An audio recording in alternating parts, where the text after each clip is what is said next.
Em 1889, o marinheiro de 32 anos, de origem polonesa e já com suas milhares de horas de navegação, deu início a uma experiência que o marcaria pelo resto de sua vida. Uma experiência para a qual a sua vida pregressa a bordo de navios de todas as bandeiras europeias absolutamente não o preparara. Pensando estar realizando um sonho que alimentara desde sua primeira infância, Theodor Józef Konrad Korzeniowski, mais conhecido pelo seu nome de rebatismo inglês Joseph Conrad, moveu todos os esforços para receber o comando de um navio a vapor alocado numa das regiões mais misteriosas do mundo aos olhos dos europeus do século XIX, as selvas congolesas. Aquilo que era para ser uma posição a ser mantida por cerca de 2 anos não chegou a atingir um semestre para Joseph Conrad, que, traumatizado e doente, decidiu retornar a Londres ainda em 1890. Alguns biógrafos de Conrad dão conta das marcas psicológicas e espirituais com as quais o escritor teria de lidar nos anos seguintes.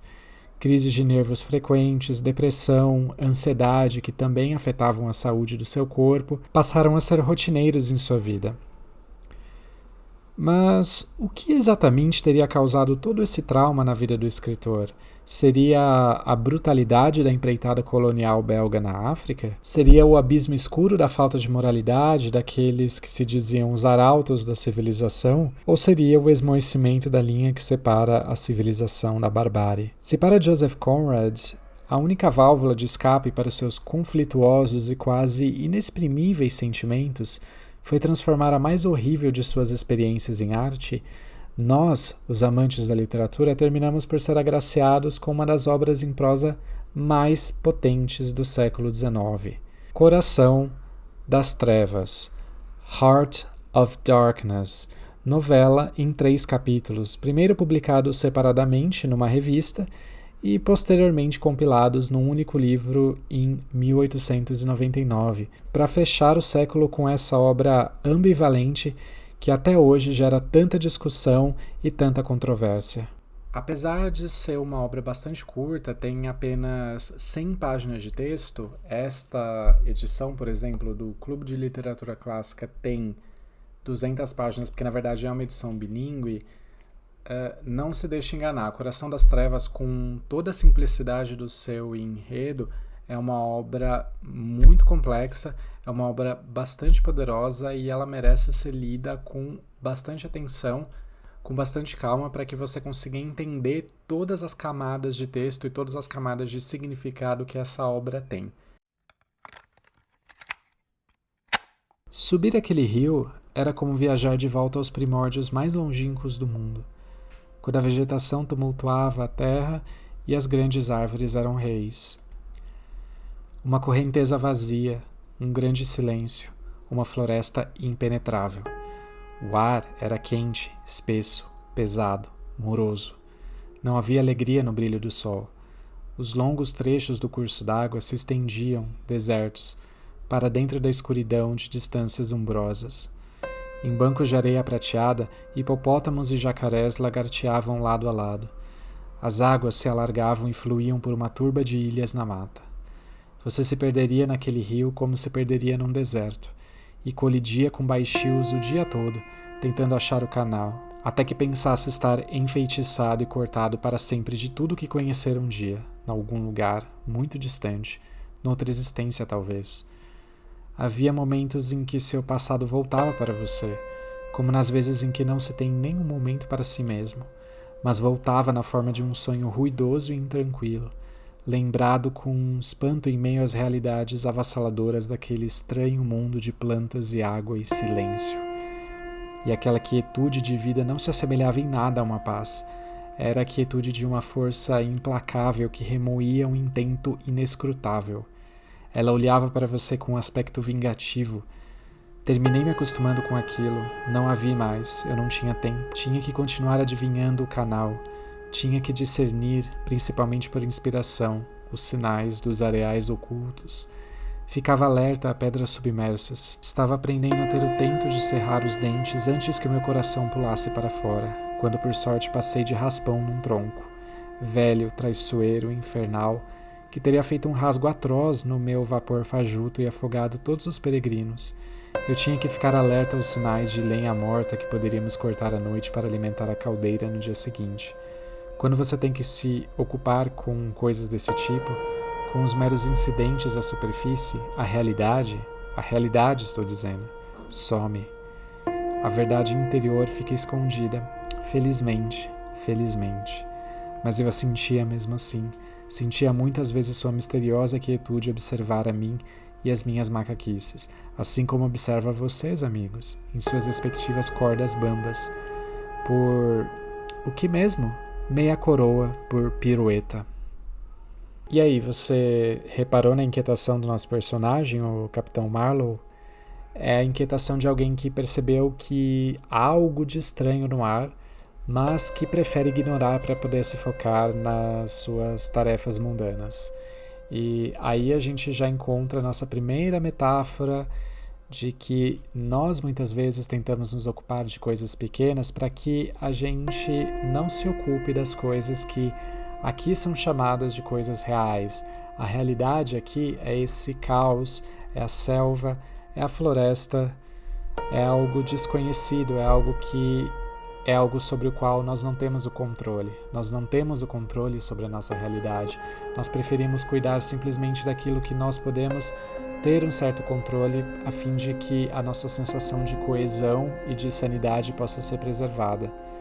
É essa a emoção que eu sinto quando leio esse pequeno trecho. Bom, e se você está se perguntando se esse Capitão Marlowe que eu mencionei é o mesmo Capitão Marlowe que aparece em outro romance do Joseph Conrad, que inclusive já tem vídeo nesse canal, eu estou falando do romance Lord Jim, que eu comentei no segundo episódio dessa série de Lendo Joseph Conrad. Sim, é o mesmo personagem. Nós, então, nessa série de vídeos sobre Joseph Conrad, a gente provavelmente está descobrindo aquilo que a gente poderia chamar de Conrad verso, que vários personagens, ou talvez apenas o Capitão Marlowe, que aparece em vários romances do Joseph Conrad. E ele aparece nesses romances porque muito se diz na crítica que o Capitão Marlowe é um alter ego do Joseph Conrad.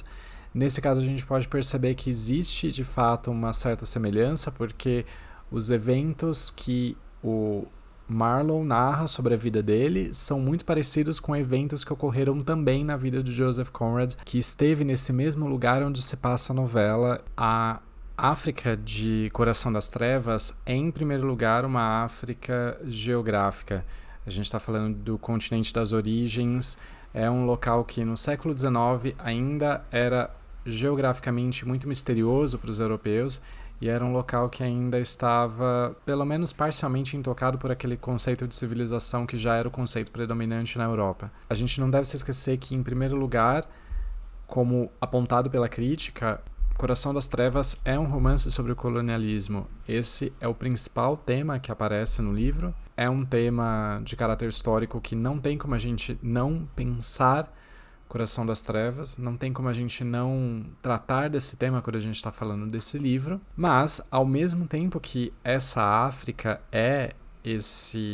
ela tem essa dimensão histórica e tem essa dimensão geográfica que a gente observa no livro, a gente tem que pensar também que a África ali, ela também representa uma espécie de estado de alma ou um estado de espírito que é do próprio narrador, que é do Marlowe. O primeiro capítulo do livro, talvez ele seja o mais forte nesse sentido, é o capítulo em que essa questão do colonialismo aparece talvez de uma maneira um pouco mais incisiva e aparece na forma quase que de um contraste entre a Europa e a África. O livro começa, na verdade, como uma narração que é feita do Capitão Marlowe para outras pessoas, outros ouvintes. Então ele é uma pessoa que é conhecida por ter muitas histórias para contar, é aquela pessoa assim que tem sempre algo novo, tem sempre algo de interessante para contar para alguém.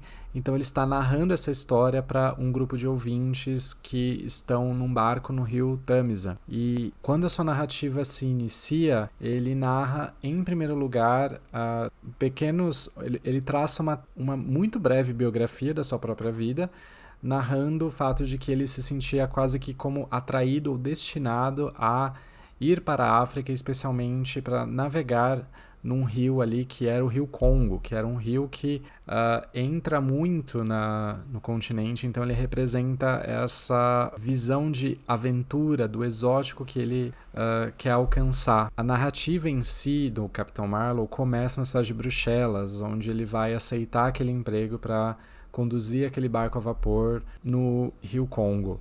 Se vocês talvez não saibam, historicamente, no século XIX, o Congo foi colonizado pela Bélgica. A gente tem aqui um contraste entre a vida na metrópole e a vida naquele lugar que seria a colônia. Partindo de Bruxelas, a primeira coisa que o Marlow deveria fazer era ir num entreposto que fica num certo momento ali do rio, e esse entreposto ele tem o nome de Estação Central. Essa estação é um momento em que o Marlow pela primeira vez vai sentir que existe algo ali que é muito maior do que ele imaginava e algo que é muito mais terrível, e ele se sente absolutamente chocado com o mundo que ele encontra ali, que é um mundo que é totalmente diferente de tudo aquilo que ele está acostumado.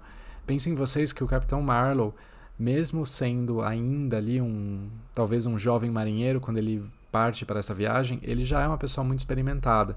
Então, provavelmente, ele já viajou para vários lugares do mundo, ele já foi para a Ásia, ele já viajou para muitos portos da Europa, e mesmo assim, quando ele chega naquele lugar, naquele entreposto no Rio Congo, ele se sente um tanto quanto chocado com toda aquela situação. Ele vê aquela relação não muito amistosa entre os europeus e os nativos, a violência, a brutalidade, aquele comércio de marfim que é bastante sangrento, que é uma coisa que não é bonita de se ver, e ele vê tudo aquilo e ele já se sente meio chocado. Então é até interessante a gente perceber isso, porque quando o Marlow aceita essa empreitada, de uma certa maneira ele tem uma visão até que positiva em relação a esse processo colonizador. Então ele imaginava que, talvez ele acreditasse naquela ideia de que os europeus eles tinham um dever civilizatório para com as populações de lugares menos desenvolvidos, principalmente a África.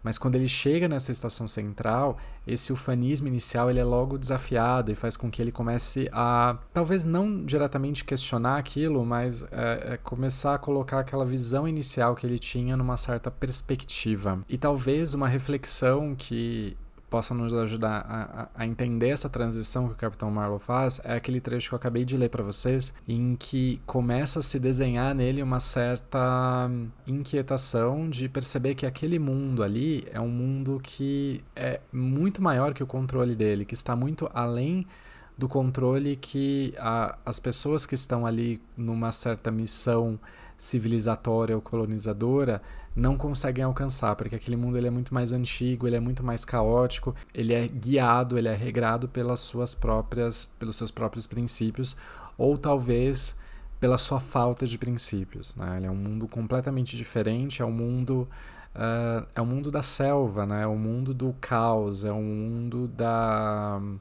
lei do mais forte. Ao chegar nessa estação central, Marlow descobre que o barco, qual ele deveria assumir, não está em funcionamento. Então ele deverá esperar algumas semanas, talvez até meses, ali naquela estação central, naquele último remanso, digamos assim, de civilização, se é que aquele lugar ainda pode ser chamado de civilização. Nesse lugar, pouco a pouco ele vai tomando conhecimento de uma pessoa da qual todos falam.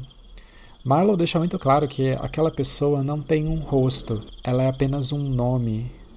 Kurtz, Kurtz, Kurtz. É um nome que é repetido exaustivamente. E nessa estação central, o que dizem desse Kurtz? Alguns dizem que ele é genial, outros dizem que ele é muito eloquente, outros dizem que ele é muito inteligente, outros dizem que ele é um dos funcionários mais competentes. Algumas pessoas dizem que ele é um ser humano com ideias únicas, mas também há boatos de que ele anda meio maluco.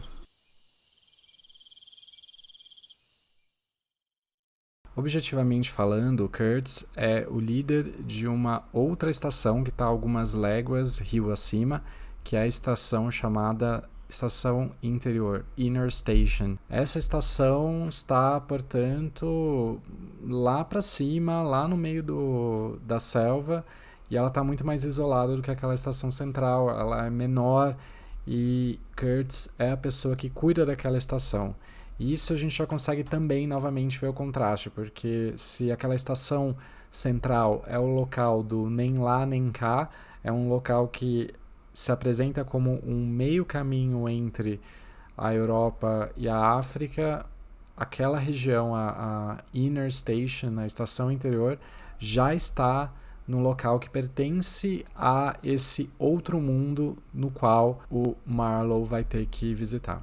E ele recebe uma das missões de entender o que está acontecendo com o Capitão Marlowe, porque o Capitão Marlowe parece que ele já está, digamos assim, relativizando seus deveres em relação à companhia. Ele não está mais prestando contas, então ele precisa ser buscado, porque existem boatos de que ele está doente, de que ele está em perigo, enfim, não se sabe muito o que está acontecendo com ele.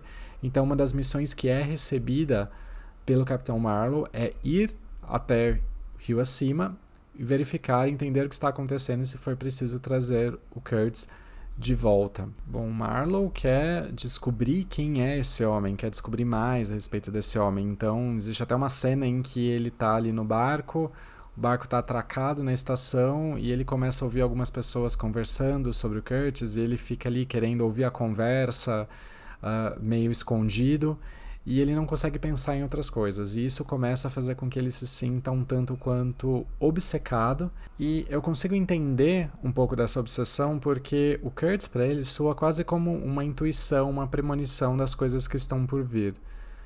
Fica bastante claro posteriormente que talvez o Marlowe entenda que o Kurtz tem algo a ensinar para ele sobre a vida, talvez diretamente ou talvez indiretamente por meio das suas próprias ações, ou que talvez o Kurtz tenha em ensinar Marlowe alguma coisa sobre si mesmo.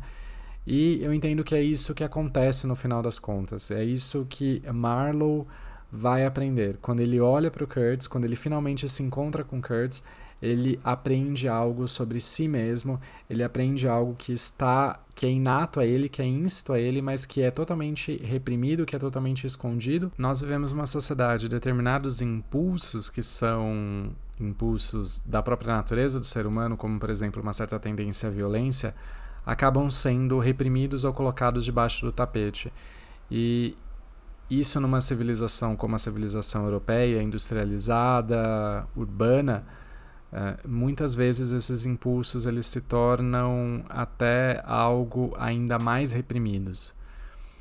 E quando ele se depara com esse novo mundo em que essas regras estabelecidas pela civilização europeia não se aplicam, porque existe algo de muito mais impulsivo ou de muito mais um princípio um pouco mais antigo ali que está a reger aquele lugar, ele vai começar a se questionar a respeito da sua própria natureza. E isso vai acontecendo pouco a pouco ao longo dessa viagem. Então, aqui a gente está vendo que esse personagem, o Marlowe, está indo ao encontro do Kurtz, já antecipando aquilo que ele mesmo vai aprender com esse Sr. Kurtz. Bom, então a gente começa essa subida do rio, ele finalmente consegue colocar o barco para funcionar novamente e ele começa a subir o rio, né? Começa a parte em que ele está no controle do navio, ele tem toda uma tripulação ao seu dispor e ele começa a subir o rio. E nessa parte, novamente a gente pode colocar como uma metáfora do rio da vida, né? A gente subindo o rio, esse canal do rio é o caminho que a gente faz pela vida, é um caminho bastante limitado, mas é um caminho. E o barco é esse engenho que é um engenho humano que nos dá a sensação de controle. É aquilo da nossa vida que, como eu já falei anteriormente, é aquilo que nós entendemos como estando no nosso controle. É claro que isso tudo é muito relativo, porque os barcos quebram, os barcos encalham, os barcos precisam tomar cuidado para não se chocar contra diversos obstáculos que vão aparecendo. E ao redor do rio existe a selva. A selva é o caos, a selva é a falta de controle, é o próprio impulso, é aquele impulso que é latente ao ser humano, que é inconsciente ou que é subconsciente, que a gente não tem totalmente acesso e nós, consequentemente, nós não temos totalmente o controle. Então, dentro desse caminho da vida, nós seguimos fazendo aquilo que nós podemos fazer, mas não podemos nos esquecer que existe muito mais coisas que estão fora do nosso controle do que coisas que estão propriamente sob o nosso controle. Tem toda essa tensão ao longo dessa viagem, porque pouco a pouco as coisas vão ficando cada vez mais misteriosas. Existe toda uma neblina que de vez em quando aparece ali, que mostra um pouco essa falta de... a capacidade de distinção, né? Aquilo que nos torna tão humanos é a capacidade de distinguir uma coisa de outra, né? Em termos, às vezes até conceituais. Isso vai se perdendo aos poucos, porque começa a vir aquela neblina, então as pessoas não conseguem mais ver muito o que está acontecendo. Eles começam a ouvir na selva vários barulhos de animais, ou barulhos de tambores, ou gritos de guerra, e aquilo começa a amedrontá-los um pouco, aquilo começa a deixá-los um pouco mais tensos. E aí tem toda uma questão, uma discussão aí que a gente pode fazer sobre a maneira como o Joseph Conrad escolheu representar povos africanos ou aquilo que se entendia como a África. Eu acho que essas questões, enfim, são válidas de ser colocadas, mas eu não vou falar delas muito aqui, porque até porque eu não tenho muito conhecimento de causa para poder falar dessas questões propriamente ditas, então eu prefiro me abster de fazer esse tipo de comentário sem ter exatamente uma base muito sólida para falar delas. Tá? E se você assistiu o filme de 1979 chamado O Apocalipse Now, de Francis Ford Coppola, que é uma adaptação para o cinema desse livro do Joseph Conrad, você deve se lembrar que existem muitas diferenças em relação ao livro. Não só porque o filme se passa nos anos 70 no Vietnã, ou seja, o Vietnã era aquilo que era considerado a questão mais importante ali, né? Era algo que todo mundo falava, que se comentava, que pelo menos na cultura americana aquilo era muito importante, foi um dos eventos mais importantes ali dos anos 70, que marcou muito a história do cinema, né? A gente via muitos filmes falando sobre o Vietnã nessa época, tinha lá Rambo, Platoon é mais recente, né? Mas é um evento que certamente marcou muito a história americana, assim como o colonialismo africano marcou a história tanto da África como da Europa ali no século XIX. E assistindo o filme, que o filme, obviamente, como todo bom filme deveria ser, ele é cinematográfico. Então, o encontro entre o Marlowe, né, acho que não é Marlowe o nome dele, não tenho certeza agora. Eu lembro que lá o personagem do Curtis se chamava Curtis mesmo.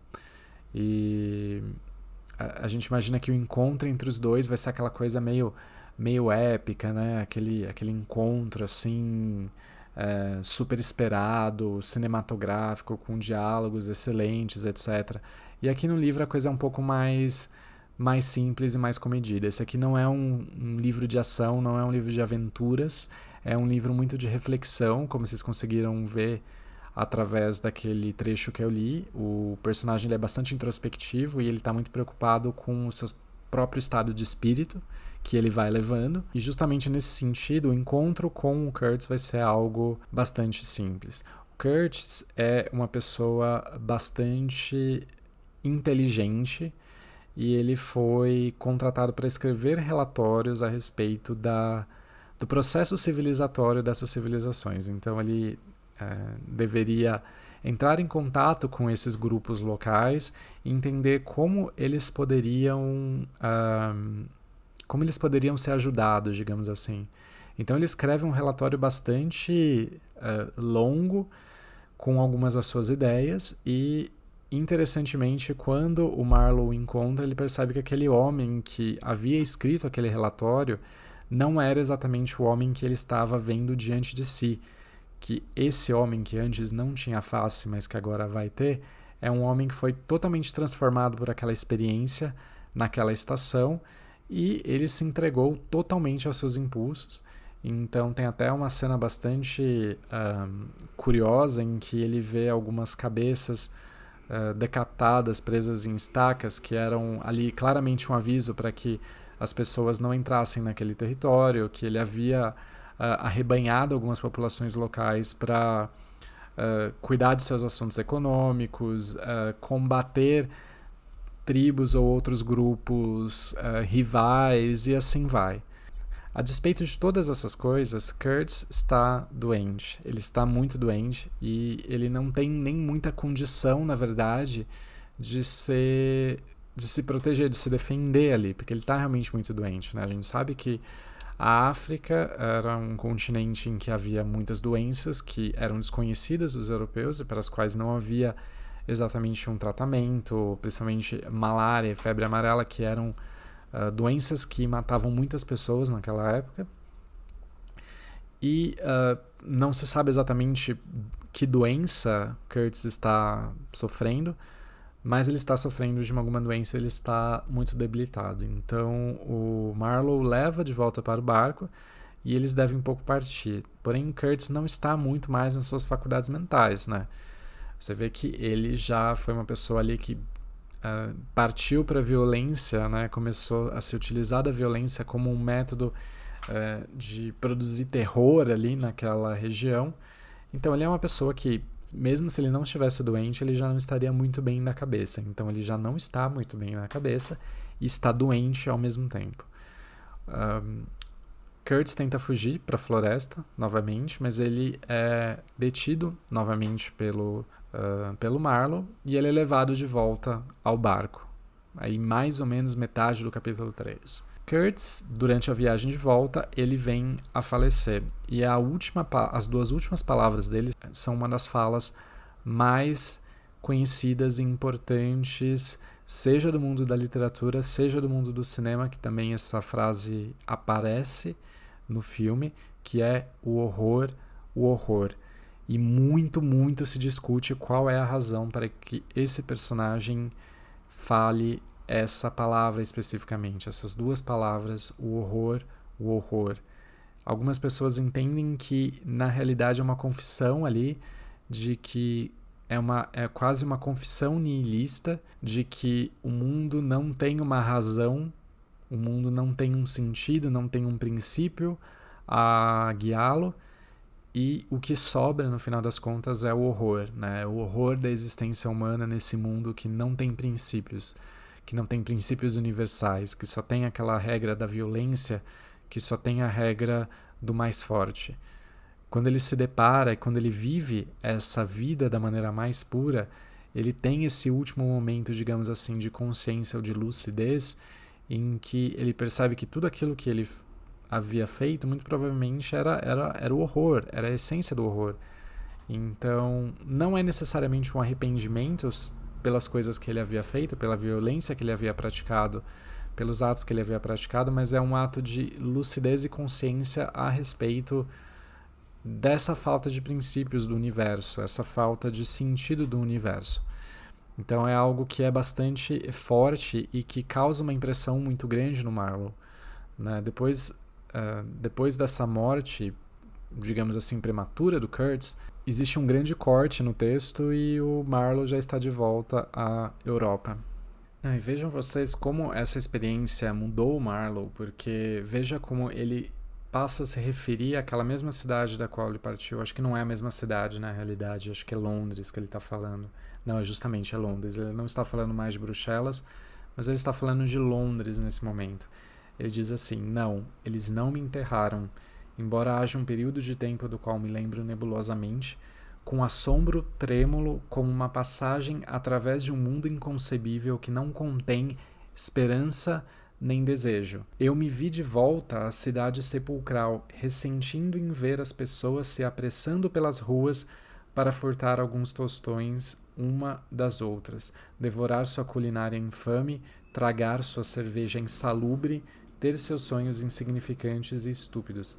Eles invadiam os meus pensamentos. Eram intrusos cujo conhecimento da vida era-me uma dissimulação irritante, pois eu estava muito certo de que não poderiam jamais saber as coisas que eu sabia.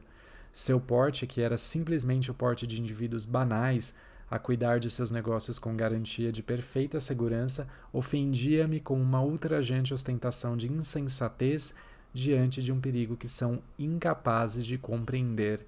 eu não tinha nenhum interesse em iluminá-los, mas tive alguma dificuldade em me refrear de rir das suas caras tão cheias de presunção estúpida. Não, aqui vocês viram que o negócio ele é arrebatador, né? Ele acaba com tudo ali. Primeiro ele chama a cidade de sepulcral, ele está comparando a cidade a um túmulo, né? Um túmulo, né? Onde existem pessoas que são presunçosas e pessoas que têm os seus sonhos que ele considera banais e que não sabem a realidade da sua própria existência porque elas estão tão soterradas com essa ideia de civilização, com essa ideia de ordem, com essa ideia de progresso humano, que elas se esquecem de onde elas vieram.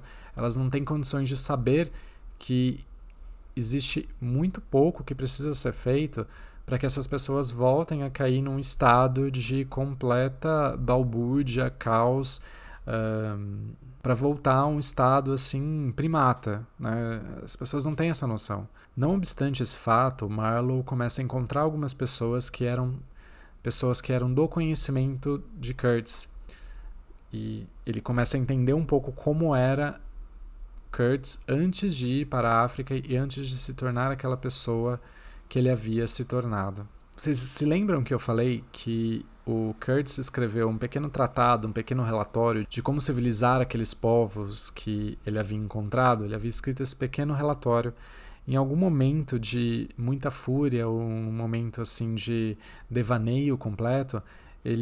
O próprio Kurtz havia pegado uma das versões desse relatório e escrito por cima: Kill all the brutes.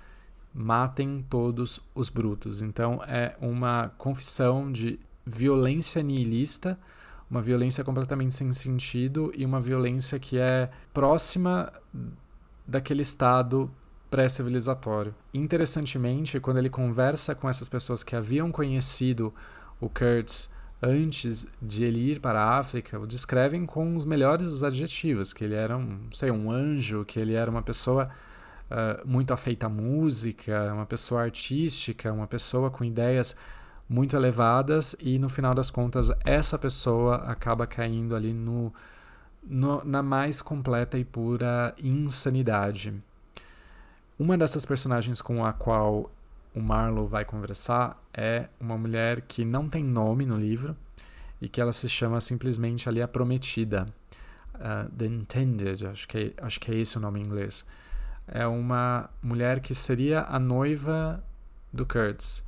É uma mulher a qual ele havia sido prometida. Então, quando ele voltasse da África, provavelmente ele se casaria com essa mulher. Notem que tem uma coisa um pouco paralelística em relação ao Kurtz, porque eu falei para vocês que Kurtz é uma pessoa que é apresentada no primeiro momento como alguém que tem uma fama muito grande, mas que não tem uma face, que era uma face que o nosso personagem, o Marlowe, não conseguia formar. Ele não conseguia formar uma face para esse personagem.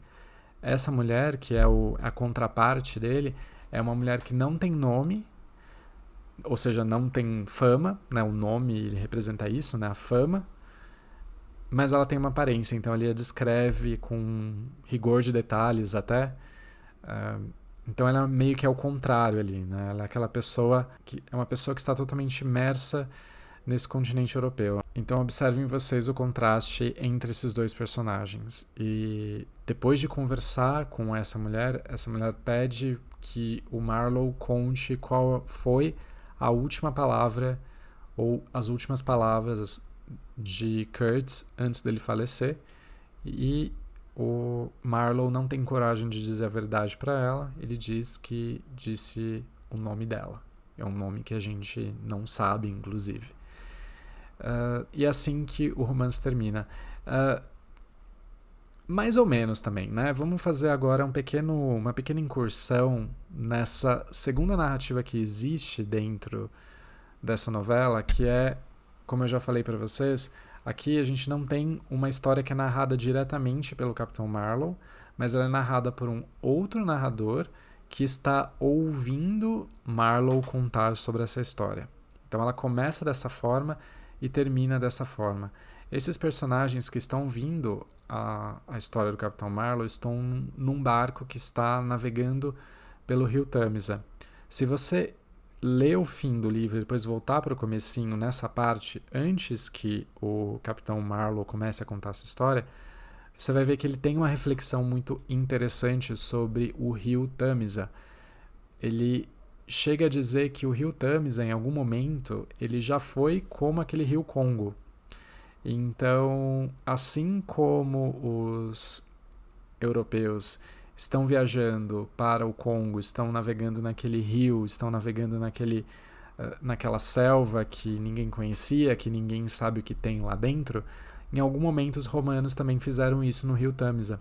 Eles chegaram ao rio Tâmisa, eles se viram completamente embasbacados com aquele mundo que era fora da civilização que existia, fora da civilização romana, que era regido por outras regras, outros princípios, e isso denota para mim essa ideia de que por mais que agora, né, no século XIX, no começo do século XX, a Inglaterra seja um local que seria mais civilizado, em algum momento toda aquela mesma barbárie que existia ali na África existia também na Inglaterra, ou seja, essa ideia da natureza humana como sendo algo totalmente fora do controle é algo que é inerente à civilização, é algo que é inerente ao próprio ser humano. Então acho que ele denota um pouco essa ideia. No final do livro nós temos esse mesmo personagem que está ouvindo a história, que é o primeiro narrador, digamos assim, é um personagem anônimo.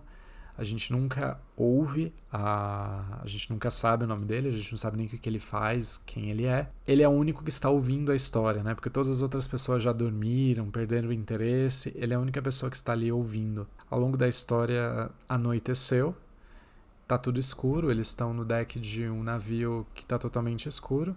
E esse ouvinte não mais consegue visualizar o Capitão Marlowe. O Capitão Marlowe é apenas uma voz que sai do escuro. Ele não consegue mais ver a face do Capitão Marlowe, ele só consegue ouvir a sua voz. Então percebam que isso cria também um certo paralelismo com o Mr. Kurtz, que o Mr. Kurtz ele é descrito como uma pessoa que não tem face, que tinha uma fama. E o Capitão Marlowe, no final das contas, ali ele também é mostrado como uma pessoa que não tem face. Ou seja, existe ali uma espécie de identificação entre esses dois personagens. Marlowe se vê um pouco nesse Kurtz, ele se reconhece nesse Kurtz, e isso é algo que ele vai levar para sua vida. Embora ele não tenha chegado à insanidade que o Kurtz chegou, ele se reconhece nesse personagem e ele sabe que aquela mesma semente da insanidade, da violência e da falta de controle também se encontra nele. A gente talvez não tenha aqui um caminho do herói muito completo, porque esse personagem ele consegue voltar dessa viagem super perigosa, ele volta salvo, mas ele não volta completamente triunfante dessa viagem. Ele volta com um pouco com essa semente da dúvida ou com essa semente do questionamento que faz com que ele se torne uma pessoa um tanto quanto à parte na sociedade em que ele está vivendo, porque é uma sociedade em que tudo é muito organizado e tudo muito seguro, em que as pessoas elas acreditam muito no lugar que elas ocupam dentro do mundo, mas ele não tem mais tanto essa segurança, ele não tem mais tanto essa certeza. E isso não poderia ter sido um final mais interessante. Eu adorei reler esse livro, eu gostei muito, acho que eu gostei mais ainda da primeira vez que eu li.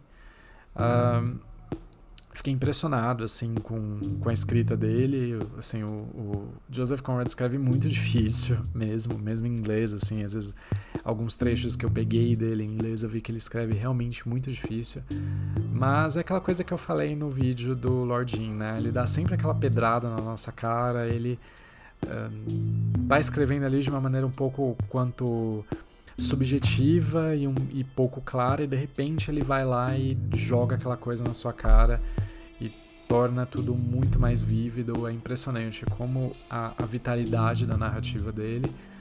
Eu entendo muitas críticas que são feitas ao Joseph Conrad, principalmente em relação à maneira como ele está tratando um tema que hoje pra gente aqui no século XXI é bastante sensível, mas eu entendo que tirando essas questões, colocando essas questões um pouco à parte, a gente tem aqui uma grande obra-prima do século XIX e certamente me anima a ler outras coisas do nosso querido Joseph Conrad. E eu gostaria de saber de vocês que livro vocês querem que eu leia da próxima vez. Eu tenho 2 livros aqui em casa agora para ser lidos do Joseph Conrad. Provavelmente eu vou pegar um deles e a gente vai seguindo por aí, tá bom? Esse vídeo eu acho que ficou bem mais longo do que eu imaginei que ele ficaria, mas eu acho que é totalmente merecido para falar desse livro. E eu espero que vocês tenham gostado. E se vocês tiverem gostado, eu peço por favor que vocês deixem o seu like. Se possível, se inscrevam nesse canal e a gente se vê na próxima vez, tá bom? Boas leituras, até a próxima. Tchau, tchau.